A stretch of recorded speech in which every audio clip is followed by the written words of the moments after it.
जिस vote bank के दम पर अखिलेश यादव भाजपा का विजय रथ रोकने की कोशिश में लगे हैं, उस वोट बैंक को लेकर अब भाजपा ने नया दांव चल दिया है। महासंपर्क अभियान के तहत वैसे तो भाजपा अलग अलग मोर्चों पर अपने कार्यक्रम चला रही है, लेकिन अब भाजपा के ओबीसी मोर्चे ने ऐसी हुंकार भरी है जो सपा को चुभ सकती है। दरअसल 14 जून को भाजपा का ओबीसी मोर्चा यूपी की सियासी जमीन पर एक नए कार्यक्रम की शुरुआत करने जा रहा है। जिन 17 नगर निगमों में भाजपा ने जीत दर्ज की, वहां रैली की तैयारी है। इस कार्यक्रम का नाम धन्यवाद मोदी रैली रखा गया है।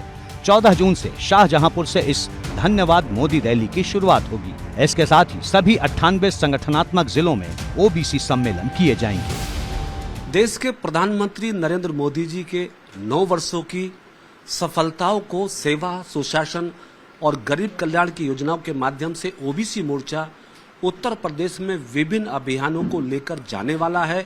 मोर्चे ने तय किया है कि हम उत्तर प्रदेश के सभी 17 निगमों में धन्यवाद मोदी सम्मेलन करके प्रबुद्ध जनों को देश और प्रदेश की सरकार की उपलब्धियों को बताएंगे।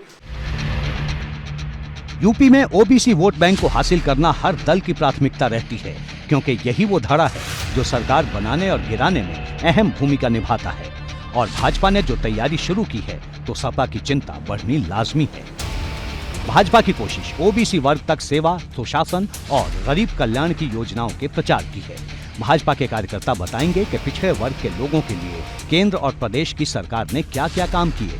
साथ ही जानकारी इस बात की भी दी जाएगी कि ओबीसी समाज को केंद्र और प्रदेश में कितना राजनीतिक हक दिया गया। बताया जाएगा कि किस तरह मोदी सरकार ने ओबीसी आयोग को संवैधानिक दर्जा दिया। इसके अलावा नीट की परीक्षा में ओबीसी को 27% आरक्षण देने का भी जिक्र होगा। बताया जाएगा कि इसी सरकार ने केंद्रीय और सैनिक स्कूलों में ओबीसी वर्ग के लिए 27% हिस्सेदारी पर मुहर लगाई। सबसे बड़ी बात यह है कि जिस तरह मोदी कैबिनेट में 35% चेहरे ओबीसी हैं, उन्हें भी गिनाया जाएगा।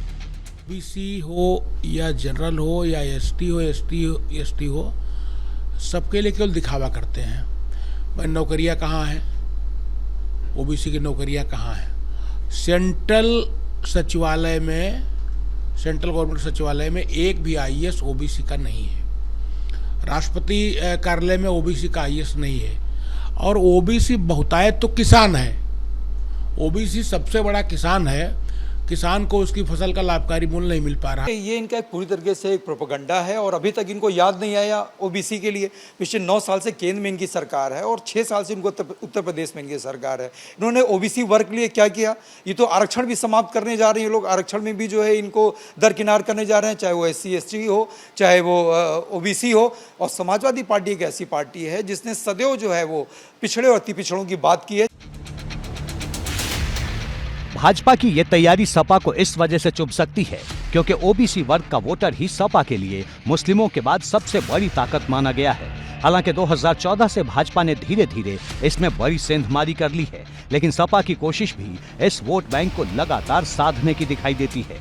इसी समाज के वोटरों को साधने के लिए नीतीश कुमार का नाम बार बार यूपी में उछाला जा रहा है। फूलपुर सीट से उनके चुनाव लड़ने की खबर आ रही है ताकि पूर्वांचल के कुर्मी वोटर को साधा जाए। समाजवादी पार्टी लगातार जातीय जनगणना का मुद्दा उछाल रही है जिससे लोगों को प्रभावित किया जा सके।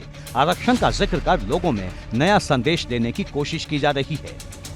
लोगों ने तो देखिए आप 9 सालों में झूठ के अलावा कोई काम तो किया नहीं है, केवल झूठ। और जनता को इतनी तकलीफें दी हैं हर वर्ग के लोगों पर, पिछड़े लोगों को, दलित लोगों को, अल्पसंख्यक मुसलमान भाइयों को, यहाँ तक कि व्यापारियों को भी कोई काम नहीं किया है।